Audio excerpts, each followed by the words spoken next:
सांगली येथील सहाय्यक संचालक कार्यालय इतर मागास बहुजन कल्याण विभाग यांच्या वतीने क्रांतीसूर्य महात्मा ज्योतिराव फुले व ज्ञानज्योती सावित्रीबाई फुले यांच्या एकत्रित समग्र वाङ्मय पुस्तकाचे जिल्ह्यातील आश्रमशाळांमध्ये वाटप करण्यात आले।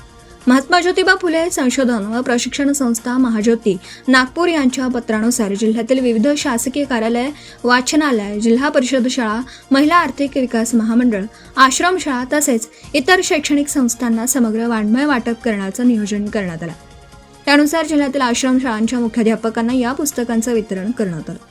इतर मागास बहुजन कल्याण विभागाच्या सहाय्यक संचालक श्रीमती धनश्री भांबुरे, अधिकारी प्रतीक्षा कदम, निरीक्षक गायत्री फडणीस, लेखाधिकारी नितीन कुमार कांबळे व कार्यालयीन कर्मचारी अनिल गायकवाड यांच्या हस्ते जिल्ह्यातील सर्व आश्रमशाळांच्या मुख्याध्यापकांना वरील पुस्तकाचं वाटप करण्यात आलं। यावेळी संबंधित मुख्याध्यापकांनी पुस्तक स्वीकारून उपक्रमाचं स्वागत केलं।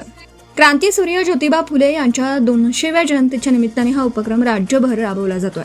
या उपक्रमामुळे महात्मा ज्योतिबा फुले व सावित्रीबाई फुले यांच्या विचारांचा प्रसार होऊन विद्यार्थ्यांमध्ये सामाजिक जाणीव व शैक्षणिक प्रेरणा निर्माण होण्यास मदत होईल अशी अपेक्षा ईश्वरपूर येथील सद्गुरू आश्रमशाळेचे मुख्याध्यापक आशफाक अत्तार व उपस्थित मुख्याध्यापकांनी व्यक्त केली।